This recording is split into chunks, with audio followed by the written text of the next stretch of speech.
and welcome to Show Teachers the Love. I'm your host, comedian Bonnie McFarlane. It should probably say that somewhere right about here.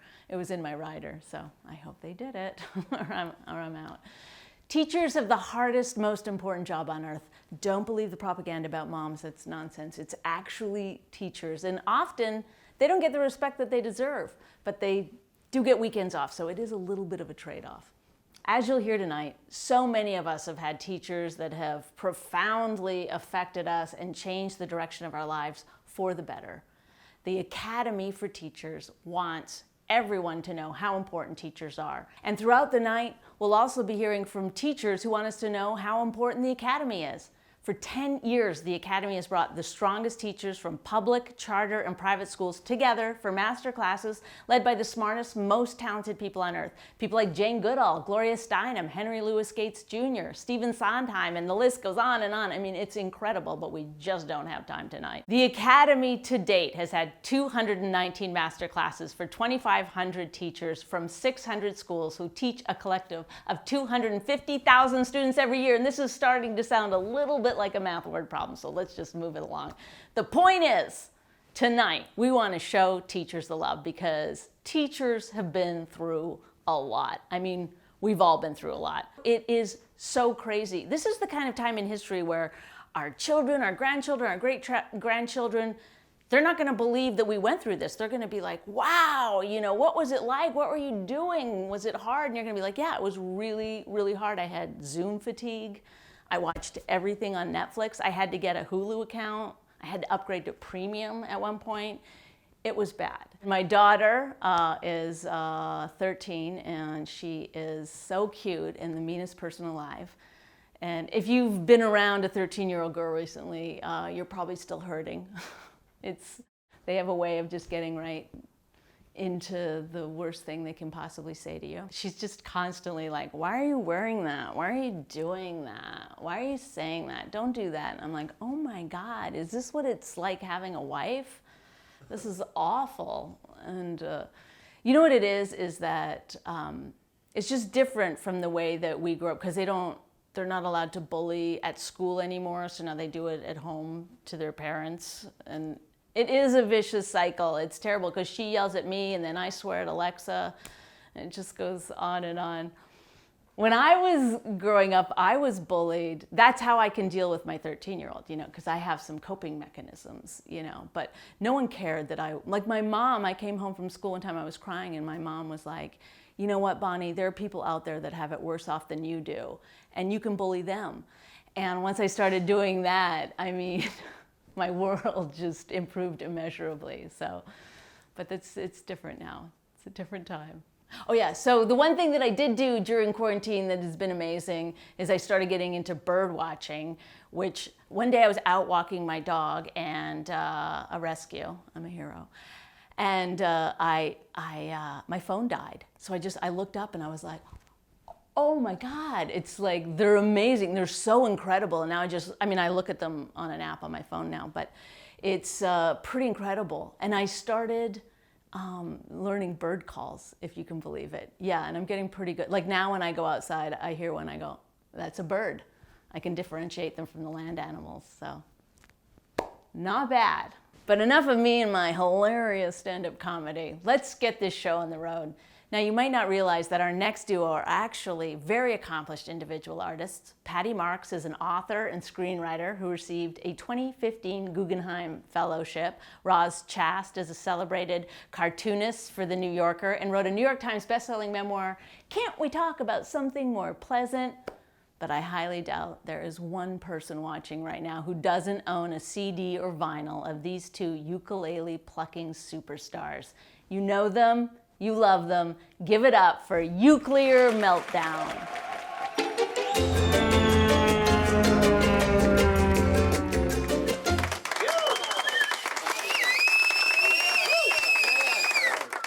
This song is called I Should Be Working on the Railroad, but right now I'm working on some other stuff. And when I finish that, I promise I'll get back to working on the railroad. Okay?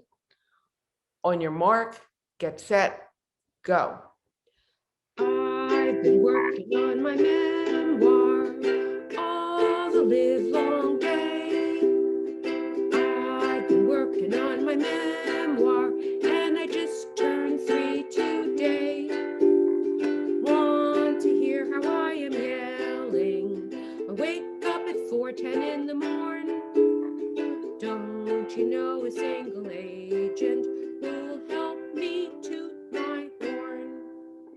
I've been working on my laundry. I've been working on my laundry, still have 5 loads left. I've been working on my laundry, must report a 1 sock theft. Think I know who might have stole it. She gets here early in the morn. She lives in 12K with a ferret, and both of them read porn. You know, Roz, what I should have been working on with my G7th chord. Sorry. That's okay. That's okay. Well, let's do another song that has a G7th chord, and I'll try to be better. This is something else we've been doing for the last month. Yeah, we've been doing a lot of this. For this. Okay. On your mark, get set, go. Zoom, zoom, zoom with mom, leave the mute alone. No, no, no, no, no, no, no, let's just use the phone. Zoom, zoom, zoom with that. Yes, my home's a sty. Sit down, sit down, sit down, sit down. You didn't zip your fly. That's pretty much it. That's pretty much what we've been doing. Well, I've been knitting a house. You've been doing anything else? Defrosting, Frost. Oh, yeah. vacuuming. Yeah. I think you've been doing a little bit of sourdough breading. Yeah, could be. All right. We should let other people perform Yeah. now. Bye, Okay. teachers.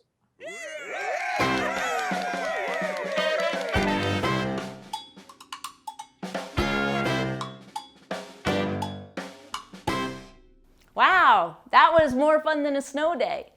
Now, this next guest is as exciting as when a dad accidentally walks into the frame of one of your students' webcams in only his underwear. But our next guest can be seen in 2 new shows on Apple TV and Apple TV+, Lissy's Story and Spirit Untamed, available for streaming July 4th. And she's here to read us a beautiful poem, but really, she can read us anything. We wouldn't care.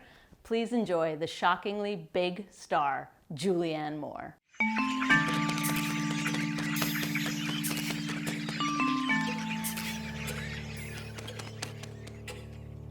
Hi, I'm Julianne Moore, and I'm so happy to be with you all tonight. And this is a poem called To David about his education by Howard Nemiroff.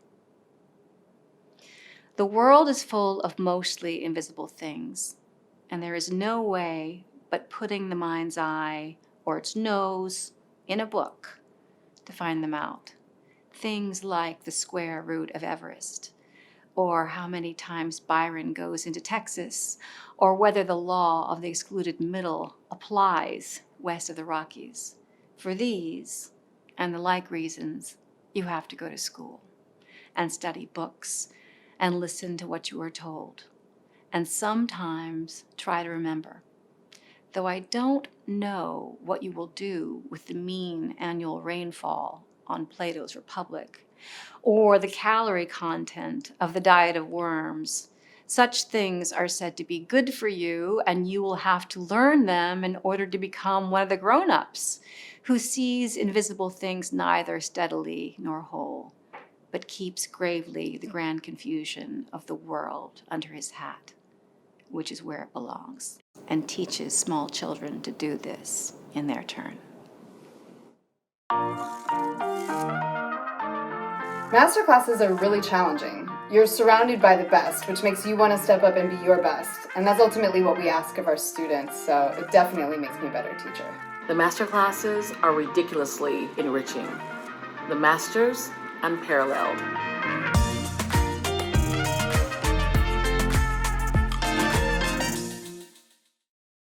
This next act reminds us that even if we are struggling to keep several balls in the air, which many of us do at all times, we can still be pretty polished and moving to the beat.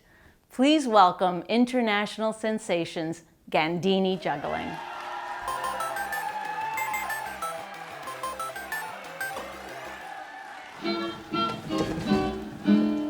If the swing has been too dreamy and you like your throat is streamy, that's when you should come to see me. I've got swing for sale. If you think of waltzes, hold me, and you like your music, told me, till it makes you mop your forehead. I've got swing for sale. Rhythm is what this country needs. For years and years I've said it, and when you buy from me, it's COD as I swing. But not for credit, there's no telling what can happen. I can stop your toes a tapping, I can set your fingers snapping. I've got swing for sale.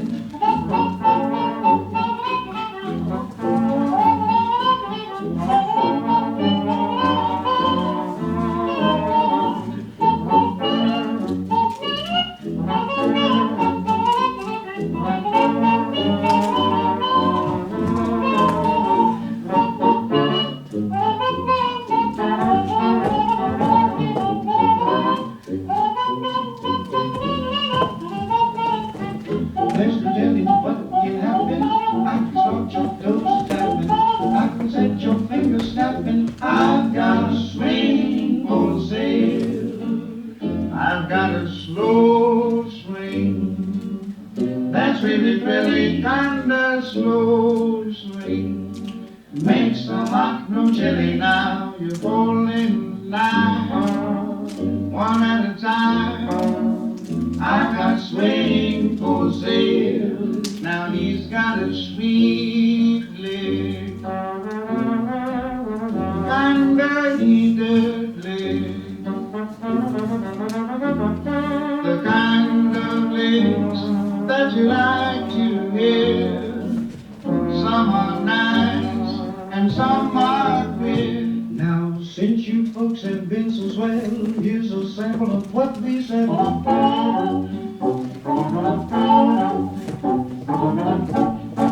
Swing for sale, swing for sale, swing for sale, swing for sale.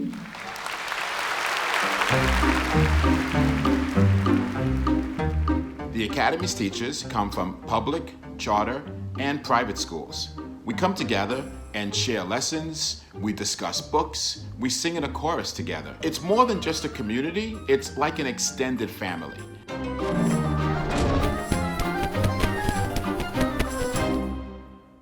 Hello everyone. I want to thank all the teachers here tonight who went above and beyond for their students during this horrible year.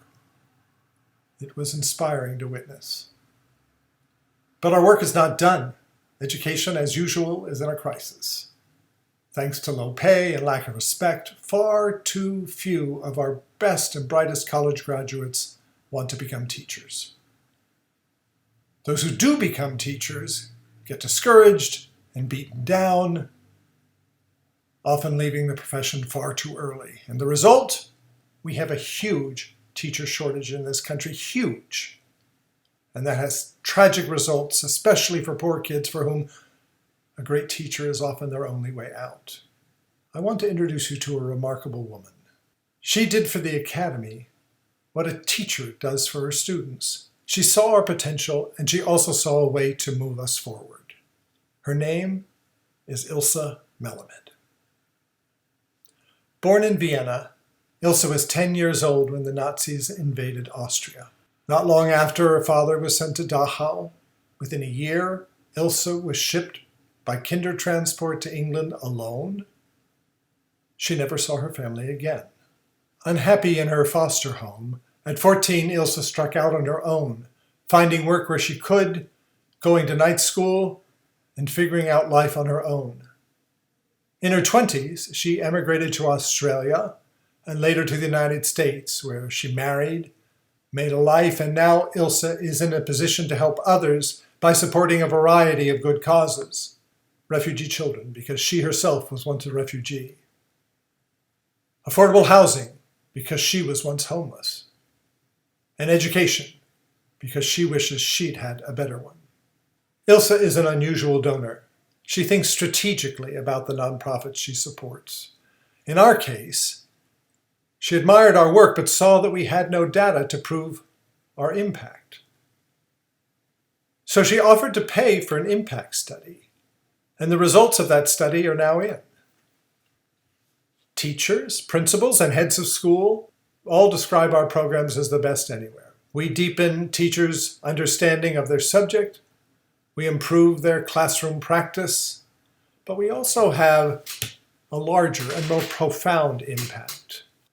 Because of the Academy for Teachers, teachers grow more confident in the classroom, they become prouder to be teachers, and they are 4 times more likely to remain in the classroom. 4 times. Thanks to ILSA, the Academy is now armed with impressive data that will help us raise the funds we need to keep more teachers in the classroom to the benefit of more kids. Because of her generous, creative, and transformative gift, the Academy for Teachers is pleased to honor Ilsa Melamed with our first Visionary Philanthropy Award. Thank you, Ilsa, for believing in the importance of teachers and for giving the Academy for Teachers a bright future. Thank you, Sam, for that nice introduction. And hello, everyone. I really appreciate the award that you have given me. The results of this research have been even more spectacular than I had hoped for. We should use this in order to show influential people what can be done when teachers, good teachers, gather together and support each other, and we support them. Now listen, you knew this was coming. We need money, lots of it. And something I've learned in life is that the deeper into your pockets you go, the better you'll feel. Okay, that didn't sound exactly right, but you know what I mean. To make a donation to the Academy for Teachers, click on the link in the chat, scan this QR code, or text STTL to 518-660-7885. Listen, your donation helps keep teachers proud, inspired, in the classroom, changing young lives for the better. Remember, the reason you have lots of money is because some teacher taught you how to count, or your dad is rich, but whatever. Text STTL to 518-660-7885. This is a test of the emergency broadcast system, although we've never actually used it in a real emergency. Here's a few words from the government. Hello, Academy for Teachers. I'm U.S. Senator Cory Booker, and I want to thank you all for your work and for honoring incredible teachers today. It is truly an honor for me to be speaking to so many exceptional teachers. I know it has been an incredibly difficult year for so many across our nation and region who are in the teaching and education profession. Our teachers, though, have been, in my opinion, nothing short of heroic. They've been adapting to virtual learning and the many challenges, going above and beyond the call to make sure that despite this pandemic, education, learning, ascending keeps happening. This is definitely a year that all of us are so rejoicing in the grit, guts, grace, and greatness of American teachers. Thank you. For this year's Academy for Teachers Flash Fiction Contest, writers from all over the world submitted stories featuring a teacher protagonist. Our esteemed judge was Jonathan Lethem, author of Motherless Brooklyn, and the winning story was written by John Francis Istel, who also happens to be a fellow of the Academy for Teachers. It sounds like favoritism, but it's not. It's totally on the up and up. If it wasn't honest, would I be bringing it up? It's not rigged. There's nothing weird going on. It's totally fine. John Francis Istel won fair and square. Anyway, tonight we have a true thespian to read John's winning story. Despite the fact that his character on Succession is anything but a class act, please enjoy A++ celebrity Brian Cox.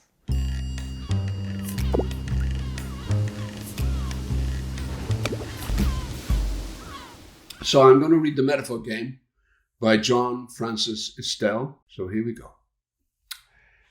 Everyone in class is scribbling furiously. The topic on the board is love versus hate. We're about to begin Romeo and Juliet, and the timer is ticking down towards the last 2 minutes. Now something's wrong with Raphael. My head hurts, he mumbles. I squat down next to the mass of black wavy hair and whisper, maybe you're dehydrated. How about a trip to the water fountain? Raphael suddenly sits up and arches back until his black tee reveals a band of pale skin just above his black jeans. He shakes the hair off his cheeks. His mascara has smudged over his right eye. Go on, grab a drink of water. Raphael swivels out of his seat. What's with the agua imagery? He waggles his lip ring with a finger. What am I to you? Joseph in some parched desert in Canaan? I know Raphael's head aches partly because it's literally painful for him to read and write because he is dyslexic. But also he is the most intellectually curious in the class. Thanks to the glut of graphic novel versions of the classics, he's also the most literate. Plus, he's great at the metaphor game. You're a beached Greek boat, I suggest, waiting for wind. You're the Grim Reaper, penciling kids their fates. He winks and snaps off a shot with his index finger, peering into my eyes with a weird pity. It's the same look Crispus gave me just before I drowned him in the bathtub. I euthanized Crispus, my 2-year-old Rottie, about a month after he jumped out of an Uber on the Major Deegan. We'd been sitting on the stifling car for about 30 minutes in traffic around Yankee Stadium. 2 cars hit him before I dragged him to the shoulder.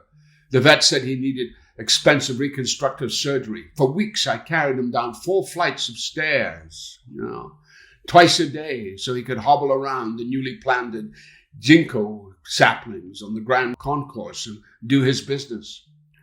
Raphael's headaches arise from the various sources, from his Dominican grandparents, with whom he's in constant battle, a school system that makes a 16-year-old dyslexic freshman starting his 3rd high school sit at a desk 6 hours a day, the 2 cute K-pop fangirls who visibly flinch when his bulky shadow skulks by them out of the room. For our creative writing project, Raphael's working on a manga version of Odysseus' encounter with Circe. In his retelling, his dad, currently serving time in Dannemora, struggles to get home to Mott Haven, but gets waylaid by a sexy drug dealer outside of Troy, where Raphael's mother is now in rehab. I had never killed an animal before, so like when my fridge broke or I needed to know how to broil salmon, I found online videos describing how to euthanize a pet. Raphael was the only person I told. In retrospect, that was a mistake. But I felt he would understand the immensity of the dilemma. He confessed that he had once watched a kosher butcher's video demonstrating how to slit a cow's throat so it didn't feel any pain. He offered to share the URL. After our last class before Christmas, Raphael stopped in and slipped me a couple of pieces of folded loose leaf. He looked me in the eyes until he was sure I was listening. It's my final masterpiece. While our student choir caroled Donna Nobis Pacem in the hall, I read Raphael's story. It described the narrator, who always wore black, glorying in a revenge slaughter with a machete and a bottle of hydrochloric acid of a class of 9th graders, complete with exploding eyeballs, sheared ponytails, severed tongues. I knew Raphael would never hurt a living creature. I also knew he had just read the manga version of Sophocles' Ajax. I recognized the metaphor when I read one. But these are the end days of literature. Literalism rules. I shared Raphael's story with the principal, copied his guidance counselor and social worker. 2 weeks into January, I was told Raphael had been officially transitioned from our school roster. There are several DIY ways to put down a pet. Apparently, using a gun is the most common, like Candy's dog in Of Mice and Men. But I don't live on a farm, so I chose drowning. Why not have my vet euthanize him? I guess I felt obligated to use my own hands. And I wanted him to know how much I loved him.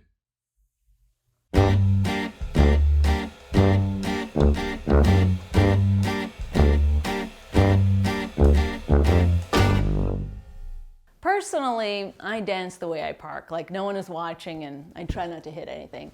But tonight, we have the pleasure of watching a duo of unquestionable talent. Please welcome, on piano, the amazing Arturo O'Farrell, and in tap shoes, dancer extraordinaire, Ayodele Cassell.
Each year, the Academy asks someone successful to give its Woodridge Award. I don't know why they didn't ask me, but anyway, they give it to a former teacher who helped them on their way. The award is worth $5,000 and is named after Mattie Woodridge, a teacher in the 1940s who thought correctly that teachers should be nationally celebrated. She convinced Eleanor Roosevelt to help her, and together they lobbied Congress, which established National Teachers Day in 1953.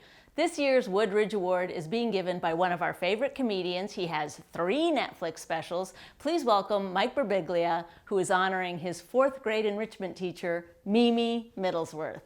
Yeah, that's her real name.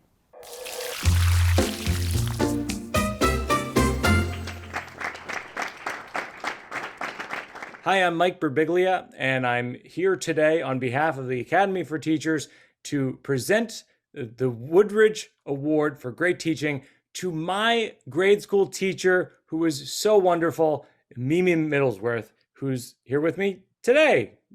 Thank you so much, Mrs. Middlesworth. Well, thank you so much. This is wonderful and just such an honor. When I emailed you and said that we wanted to honor you with this award, or the Academy of Teachers wanted to honor you, do you remember what you emailed back to me? I thought it was a joke. Yeah.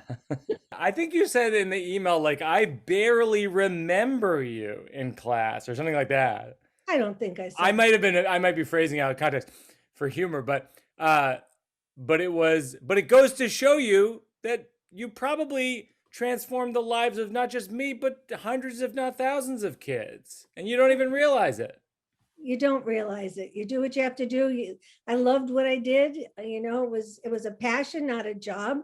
But you were one of my first groups of students. I always tell people I was the author of the month because You were. you created the graphic. I think they have the graphic. They can show it here. No one else was named for 4 or 5 months, so I was the author of 5 months without really winning it. It was up there for a Bulletin while. board. It was on the big bulletin board in the. Oh yeah, St. Mary's School. Yeah. Here's my question. What did you write about? What piece was up there? My God, I couldn't tell you at all. I mean, when I was a kid, and this is the thing that I think is so special about what you did for me and what so many teachers do that the Academy for Teachers is always trying to honor, which is that you could treat teaching or schools like they're a factory and that you're just making the same thing over and over again, but you somehow spotted something in me where you go, oh, he's creative, he's writing, I should try to foster this and help him along. And that's why I think that's why this organization exists, and that's why people like me appreciate teachers like you so much. It's the most wonderful profession. I would never do anything else. And you're absolutely right. You have to see the gifts and the talents, the strengths, the weaknesses in every child, and then you have to take off with that.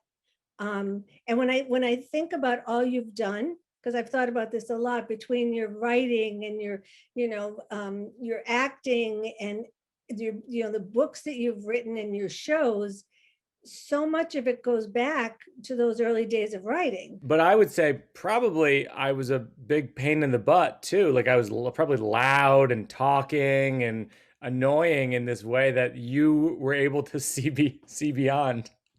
That's what a good teacher does, Mike. Yeah.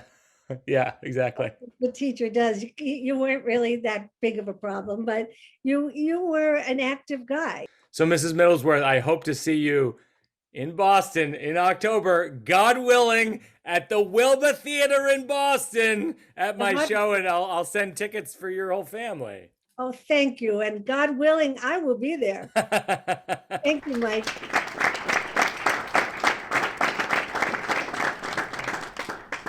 Well, we're almost done, much like this horrible school year. And if I can just say this one thing, because I think we all believe so much in teachers, that if teachers can remain positive in the face of so many obstacles, imagine what they can do when they're not troubleshooting 15 Wi-Fi connections. This next year is gonna rock. So we salute you, we thank you, and we ask you to click off because it's over. We're done here. I mean, you can watch the credits. I heard they're pretty good, but I'm gonna go, so bye. Music and art, early 70s. My high school band director, Justin DeChocho, leader of the Music and Art High School Jazz Orchestra, basically gave me my wings. My parents were in the school system. My father was a teacher. My mother was an assistant principal, started out as a teacher. If it weren't for Mrs. Taylor, I wouldn't be here today. I wouldn't have had the wonderful and meaningful career that I've had, so thank you. I had a favorite teacher, my 5th grade teacher, Mr. Bolden, and I liked him because he was my first man teacher, and I didn't know you could have a man teacher. I'm that old. I am really thankful for this opportunity to really give gratitude to my 12th grade teacher, Mrs. Lara Quente, and it is because of Mrs. Lara Quente that I believe that my journey in tap dancing began. I love teachers. They mean a lot to me, and they did mean a lot to me then. The system didn't mean very much, but the teachers, the individuals themselves, meant a hell of a lot. And I am eternally grateful.